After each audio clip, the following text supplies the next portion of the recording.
ಏನಂತ ನೀವು ಮೊದ್ಲಿಂದ ಆದ್ರೂ ಮಹಿಷಾಸುರ ವೇಷ ಮಾಡ್ತಿದ್ಯಾ ಅಂತ ನಾ ಜಡ್ಕಲ್ ಗೋಪಾಲ್ ಅಂತ ಮಾಡಿದೇನ ಕೋಡಿಲ್ಲುಂಟೆ ಕೋಡ ಅನ್ನಪ್ರದ ಏನು ಇದು ನನ್ನ ಮೈ ಹುಟ್ಟಿದ್ದಾನೆ ಎನ್ನುವ ಕಾರಣಕ್ಕಾಗಿ ನಾನು ಪ್ರತೀಕಾರ ತೀರಿಸಿಕೊಳ್ಬೇಕು ಎನ್ನುವ ಹಾಗೆ ಯೋಚಿಸಿದ್ರೆ ಎಲ್ಲಿ ಹೋಗುವಂತಹ ದಾರಿಯಲ್ಲಿ ಹೋಗುವ ಬಿಕಾರಿ ರಾಜಕುಮಾರಿಯಾದಂತ ನನ್ನ ಕೆನ್ನೆಗೆ ಹೊಡಿತಾನೆ, ಎರಡು ಕೆನ್ನೆಗೆ ಹೊಡಿತಾನೆ. ನೀನ್ ಆಯ್ತು ನಂಗೆ ತಿಂದಿಲ್ಲ, ತಿನ್ಕೊಂಡು ಪೆನ್ ಪಟ್ಕೊಂಡು ನಿಂತ್ಕೊಂಡ. ಅದು ಬುದ್ಧಿವಂತಿಕೆ. ನೀ ಮಾಡಿ ತಪ್ಪು ಹೋದೆ, ನನಗೆ ಹೊಡೆದಲ್ಲ, ನಾನು ಪೆನ್ ಕೊಟ್ಟೆ, ನೀನು ಒದ್ದೆ ಮಾಡ್ಬೇಕಿತ್ತು. ಕೆನ್ನೆಗೆ ಹೊಡೆದಲ್ಲ, ತಪ್ಪಿಸ್ಕೊಳ್ಬೇಕು ಅಂತ ಏನ್ ಮಾಡ್ಬೇಕಿತ್ತು? ಹೊಡಿಲಿಕ್ಕೆ ಒಂದು ಕೂಡ್ಲೆ ತಿರುಗಿ ನಿಂತ್ಕೊಳ್ಳೋದು, ಹೊಡಿಲಿಕ್ಕೆ ಬಂದ್ ಕೂಡ್ಲೆ ಹಾಗೆ ತಿರುಗಿ ನಿಂತ್ಕೊಳ್ಳೋದು.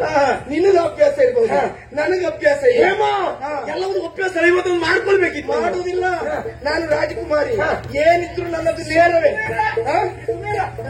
ಪ್ರಸಂಗ ಪೂರ್ಣ ಹಾಡಾಯ್ತು. ನೀ ಅಂತ ಯಾಕೆ ಇಲ್ಲ ಅಂತಂದ್ರೆ ಇಷ್ಟೊತ್ತಿ ಪ್ರಸಂಗ ಮುಗಿಸಿ ನಾ ಮನೆ ಹೋಗ್ತಿದ್ದೆ.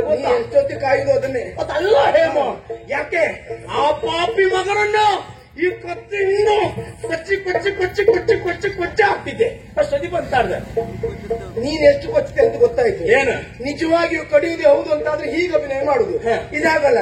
ಕೊಚ್ಚಿ ಕೊಚ್ಚಿ ಕೊಚ್ಚಿ ಕೊಚ್ಚಿ ಕೊಚ್ಚಿ ಕುಂಬಳಕಾಯಿ ಕೊಚ್ಚೋಗಿ ತಲೆ ಕಡಿಯುವುದು ಹೀಗೆ, ಹೆಣ ಕಡಿಯುವುದು ಹೀಗೆ. ನೀ ಹೆಣ ಹೊರ್ಲಿಕ್ಕೂ